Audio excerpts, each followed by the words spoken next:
Good afternoon, students. Are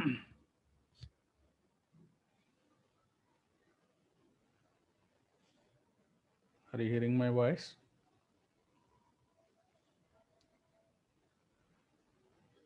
Right. In previous classes,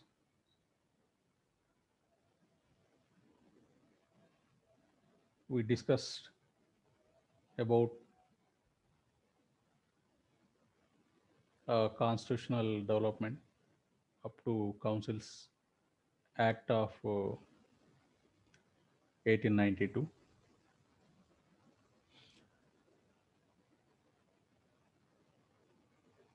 In the constitutional development,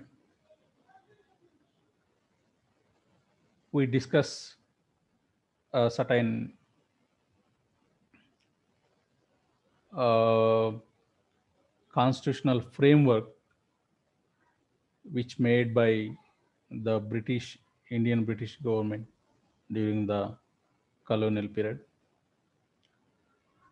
We discuss these things from 1773 onwards, from the Regulating Act onwards. We discussed up to the Councils Act of 1892. And today we are going to see about after this 1892 Act, the one more important and a famous act which passed in 1909 is nothing but the Minto Morley, and also called as Councils Act of 1909, which act um, played a greater role in the divide and rule policy of British, which demarked as a dividing line between the Hindus and Muslims in the British India at that time. And before going to this Indian Council Act of 1909 or Minto Morley reform, I have to give certain brief things regarding Councils Act of 1861 and Councils Act of Councils Act of 1892. Okay, so before going to that, I have to share my screen. Uh, uh, this is my screen you are watching now, and I will give you certain things what we discussed in the last classes, and um, I will start certain things regarding these Indian Councils Acts which passed before 1909. Okay, so the Indian Councils Act of 1861, which is the improvements made by this act were the Governor General was empowered to frame rules for the more convenient transaction of business in the Legislative Council. And a portfolio system was introduced in the Government of India by Lord Canning, the first Viceroy of British India. And the Governor General's Executive Council, which was so long composed exclusively of officials, now included certain additional non-official members while transacting legislative business as a legislative council. And some of the seats for non-officials were offered to the natives of high rank. And the members of legislative council were nominated, and their functions were confined exclusively to a constitutional of legislative proposals placed before it by Governor General, and it could not in any manner criticize the act of administration or conduct of the authorities. And the legislative powers were restored to the presidencies of Madras and Bombay. And but the laws passed by provincial councils became valid only after receiving the assent of the Governor General. And the Governor General was empowered during an emergency to issue ordinances which were to have the same authority as acts made by the legislative council. And Indian councils, after that we discussed about Indian Councils Act of 1892. This act introduced two improvements upon the Act of 1861 as regards the Indian and provincial legislative councils. One is the majority of official members were retained. The non-official members of Indian Legislative Council were henceforth to be nominated by the Bengal Chamber of Commerce, and provincial legislative councils, while the non-official members of the provincial councils were to be nominated by certain local bodies such as universities, district boards, municipalities, thus introducing the principle of representation.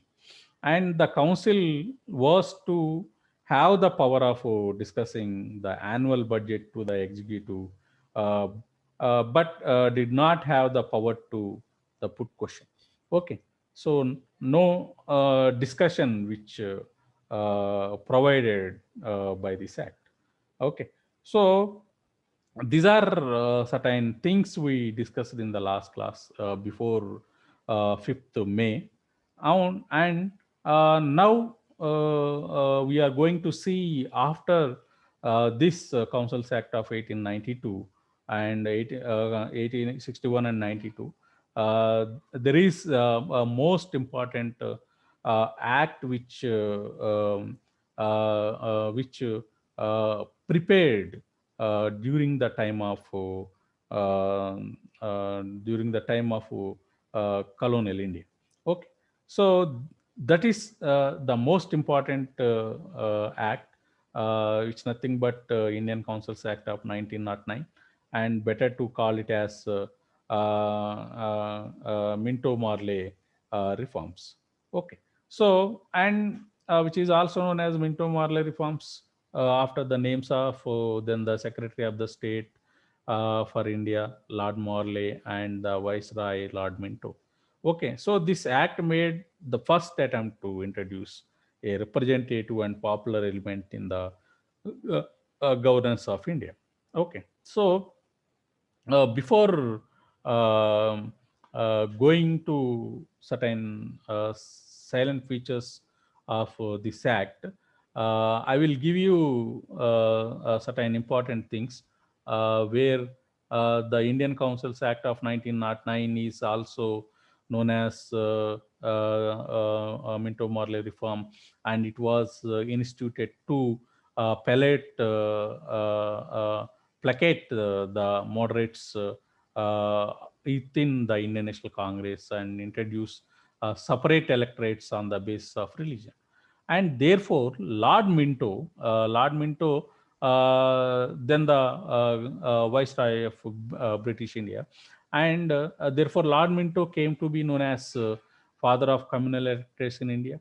And Morley Minto reform was another name of Indian Council. We already discussed Council Act of 1909, and which was named after the Secretary of the State and the Viceroy, and it was constituted to placate the moderates in Indian National Congress. And according to this act, the membership of central and provincial legislative councils was enlarged. However, the number of elected members in these councils as less than half of their total membership. And it may also be remembered that the elected members were not elected by the people, but the landlords, organizations, or the traders and industrialists, universities, and local bodies. And the British also introduced communal electorates as a part of the reforms, and this was meant to create certain disunity between the Hindus and Muslims, and some seats in the councils were reserved for Muslims to be elected by the Muslim votes. When you see at the time about the British Empire. And by this act, the British hoped to cut off Muslims from the nationalist movement by treating them as a part of this rest of the nation. Okay, so this is a important thing you have to observe from this act. Okay, so because this act was just passed after the division of Bengal at that time, and in the Bengal, you are aware that at that time there is a great unity between the Muslims and Hindus at that time to make a division and to to made a certain disunity between these two people people from this religion, and this act which is enacted by the Governor General at the time. Okay, so and they told that Muslims that their interests were separate from those of other Indians, and to weaken the nationalist movement, the British began to consistently follow a policy of promoting communalism in India, and the growth of communalism had serious consequences for the unity of Indian people and the struggle for freedom. And the Congress at its 1900 session, which welcomed the reforms but strongly opposed the reforms and the creation of separate electorates on the basis of the religion. And the Minto Morley reforms did not introduce any significant change in the powers of the councils, and they did not mark and advance towards the establishment of representative government, much less Swaraj. In fact, the Secretary of State frankly declared that he had absolutely no intention of introducing a parliamentary form of government, and the autocratic form of government that had been introduced after the revolt of 1857 remained unchanged even after the Minto Morley reforms. Okay, so the only uh, change was that government started appointing some of Indians of its choice to certain high positions, and Satyendranath Prasad Sinha, SP Sinha, who later became a Lord Sinha, was the first Indian to be made a member of Governor General's Executive Council. Later, he was made a governor of province, the only Indian to occupy such a high office during entire period of British rule. In 1911, he was presented in an imperial darbar that was held at Delhi, where British King George V and his queen were also present. And the darbar was also attended by Indian princes who displayed their loyalty to the British crown. Two important announcements were made on the occasion. One was annulment of partition of Bengal, which had been effected in 1905, and the other was shifting of the capital of British India from Kolkata to Delhi. Okay, so when you see the background of this movement, this act, when you see about this act, Lord Curzon had carried out the partition of Bengal in 1905, and after the Bengal uprising following the partition, the British authorities understood the need for some reforms in the governance of Indians. And the Indian National Congress was also agitating for more reforms and self-governance of Indians.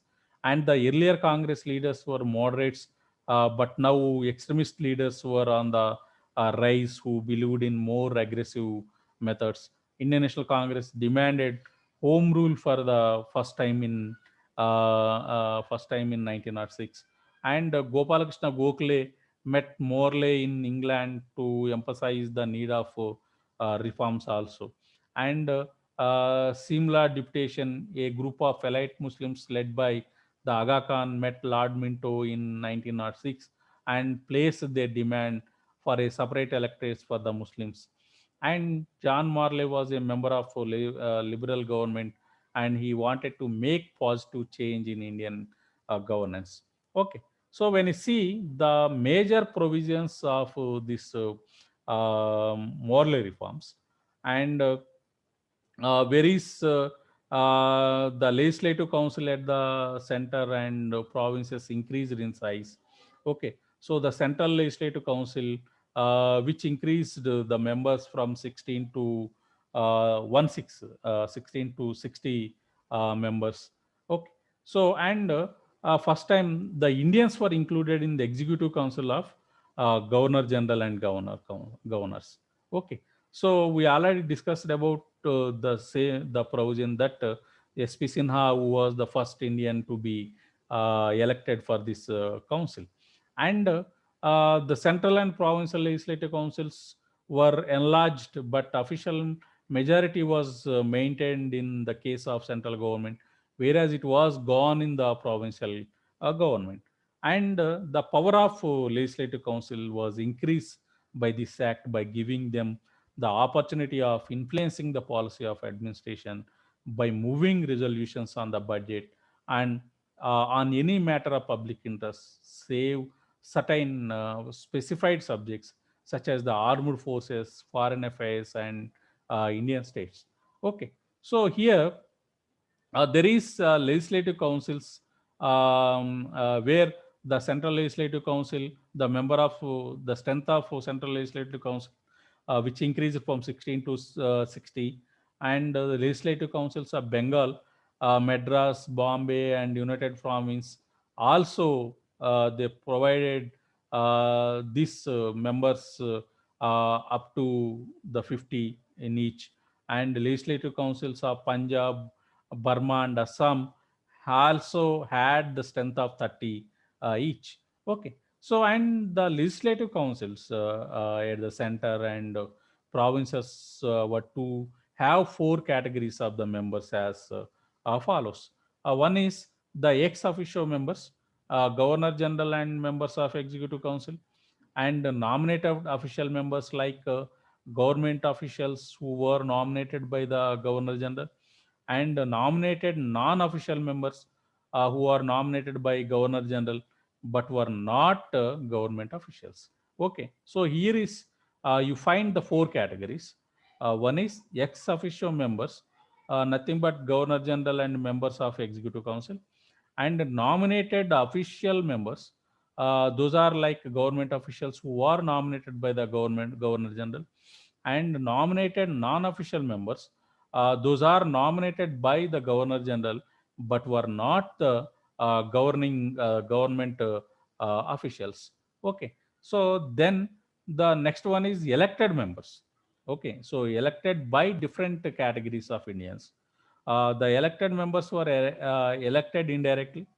The local bodies elected an electoral college who would elect members of the provincial legislative council, and these members would in turn elect the members of this central legislative council.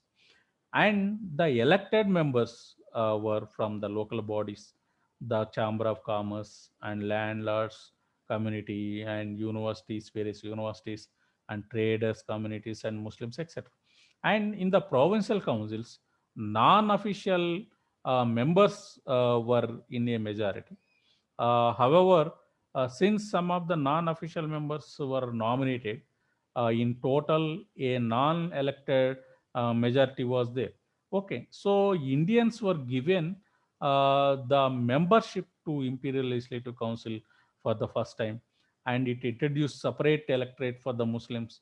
Some constituencies were earmarked for Muslims, and only Muslims could vote for their representatives. And the members could discuss the budget and move resolutions. They could also discuss matters of public interest. They could also ask supplementary questions, and no discussion on foreign policy or on relation with the princely states were permitted. Okay, so one drawback is that no discussion on foreign policy and or on relations with the princely states were permitted. Okay, so next one, the Lord Minto, appointed on much persuasion by Morley Satyendra Prasad Sinha, SP Sinha, as the first Indian member of Viceroy's Executive Council. And two Indians were nominated to councils of Secretary of the State for the Indian Affairs. Okay, so when you see this assessment of Minto Morley reforms, the act introduced communal representation in Indian politics, and this was intended to the stem the growing tide of nationalism in the country by dividing the people on communal lines.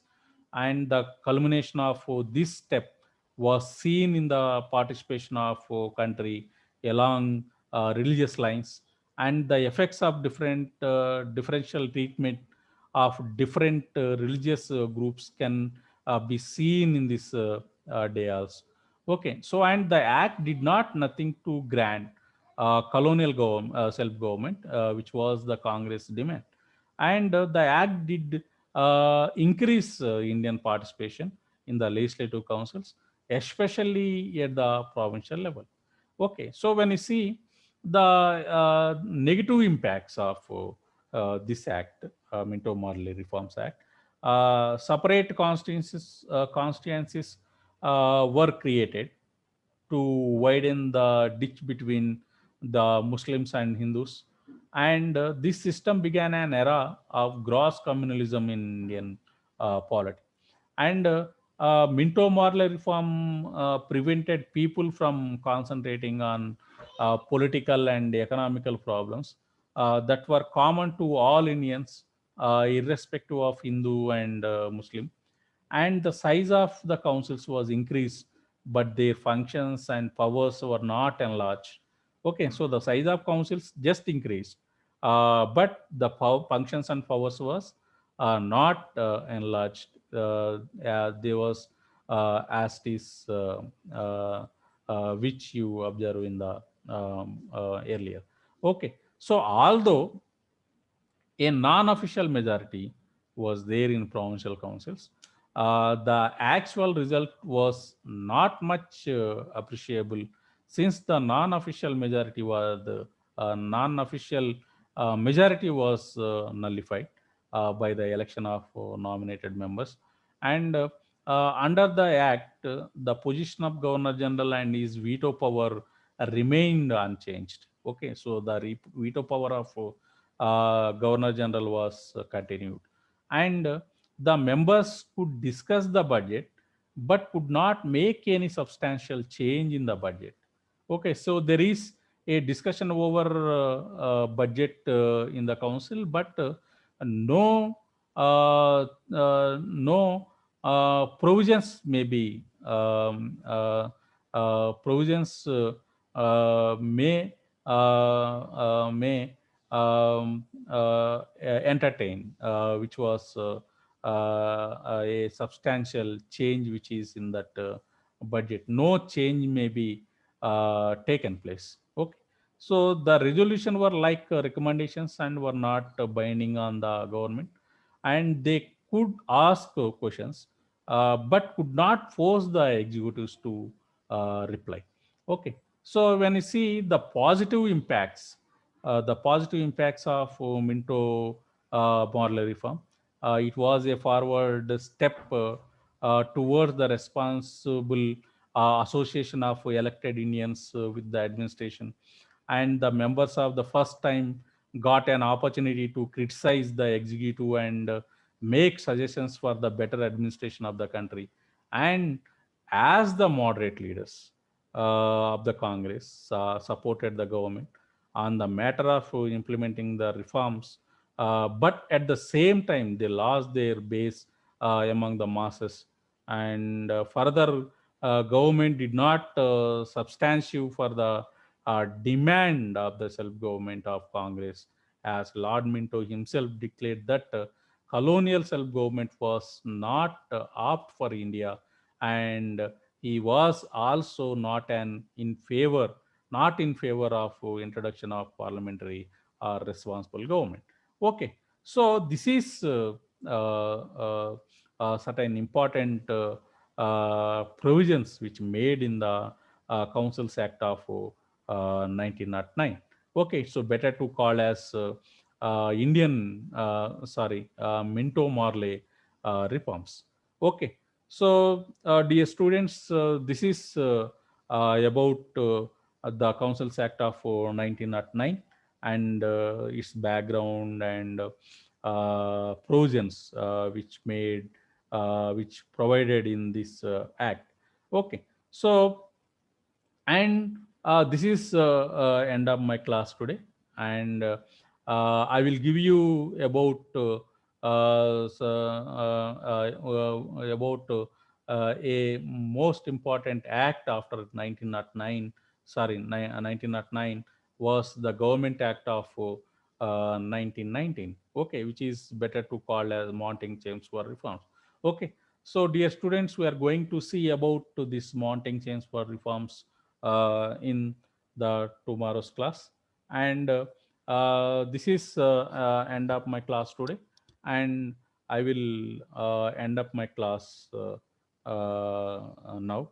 And if you have any queries or doubts, you are welcome to ask. Okay, so now I am going to ending my class.